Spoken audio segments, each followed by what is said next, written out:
morning, good afternoon, good evening, and welcome to a whole new way of thinking about public speaking. Now, if this is your first in the whole new way of thinking about videos, I really encourage you to find the one called A Whole New Way of Thinking About Thought and go through that either before or after you watch this one, because it sort of not only will explain the philosophy behind these videos, but I think you'll find it will really help you with what for most people is the reason why public speaking feels like a big deal, which is it will help you see through the fear. And and really, there's almost no way to talk about public speaking without talking about fear of public speaking. For years, I remember I had this book as a kid that I got for Christmas one year called The Book of Lists. And there was a list of the top 10 of everything. And it was the top 10 fears. Number one was public speaking. And number two was death.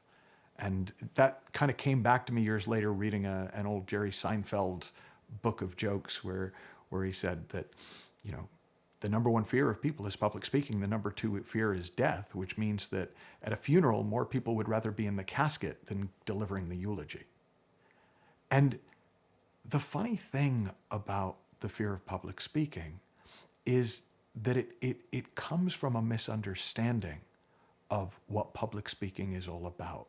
And so I want to begin with a very simple thing, which is if you don't have to speak publicly, you don't have to speak publicly.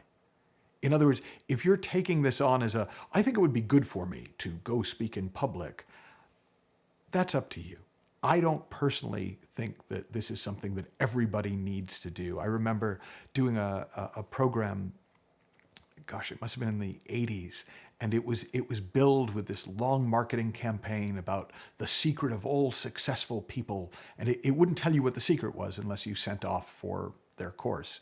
And when their course came, it was a course on public speaking. And there is an argument that's been being made since Dale Carnegie in the 30s that public speaking is what separates the men from the boys and the women from the girls and the successful from the not successful. I don't necessarily think that's true at all. But what I can tell you that most people might not tell you is public speaking can be really fun. And for me, that's as good a reason to get good at it as any of the practical reasons that you might read about.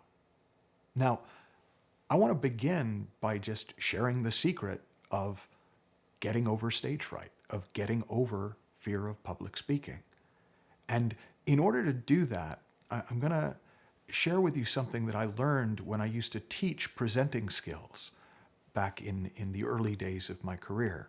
And what we would do is what all presentation skills trainings do is we would film people making presentations, and then we would have them watch the presentation back, and they'd get really embarrassed and self-conscious, and we'd point out, oh, what are you doing with your hands there? And, oh, do you see you've got this like tick? You need to work on that. And, oh, you're saying a lot. So you need to work on getting the ums out.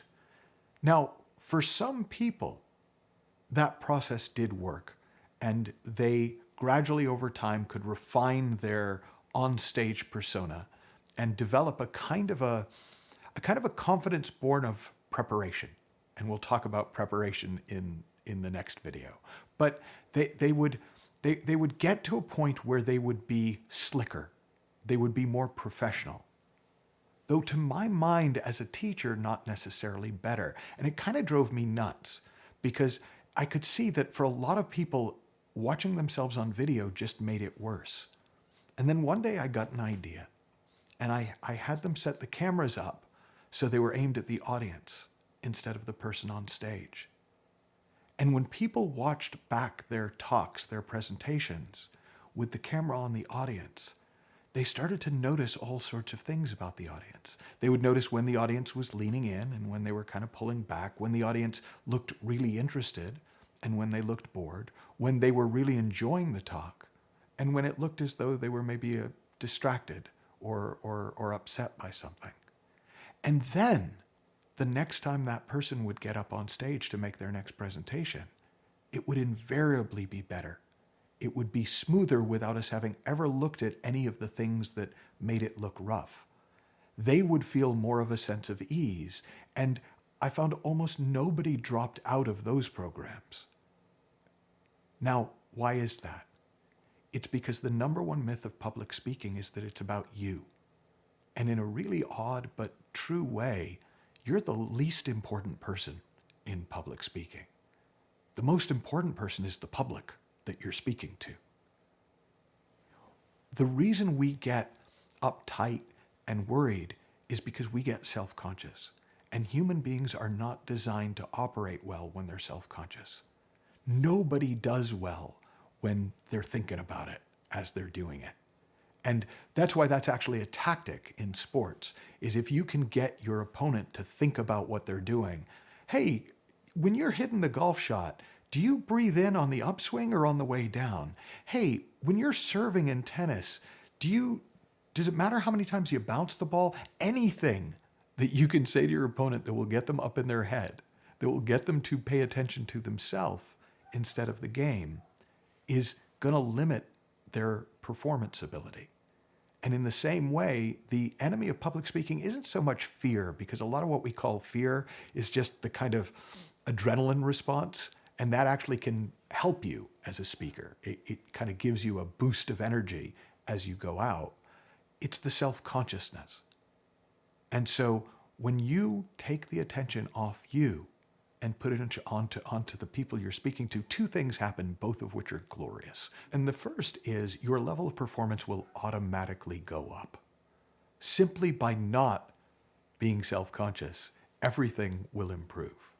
But the second is that when you're actually sensing the audience, sometimes depending on the lights, if you're doing an event where there's a lot of lights, it might be hard to see their faces, but particularly if you can see what's going on, the built-in feedback system that we all have that helps us in everyday conversation kicks in, and your presentation will automatically adapt to the audience so that it comes out at just the right pitch, at just the right tempo, in just the right way for them. Years ago when I worked in the United Kingdom, I worked with the presentation coach who worked with Princess Diana. And he had a very simple thing that he would say to her. And he would say, just talk to me. Just talk to me. And that one thing became her mantra when she would have to go out in front of huge audiences, even global audiences, is to see. Now, he taught it almost as a trick, but it's not really a trick. The truth is, we're naturally great speakers when we're talking to another person that we're comfortable with. We're not self-conscious. Things come to mind when we need them. We're in sync. We can kind of tell what the other person, if the other person is hearing us or not, and adapt our message accordingly. So while on the one hand you could look at that as, oh, okay, here's a good trick. I'm going to just talk to one person. It's simpler than that. If you see it's never about you, you don't need to worry about you. You'll do your thing, and you just get your attention off of you and onto the audience. You'll be surprised and at times even amazed at how easy public speaking can be.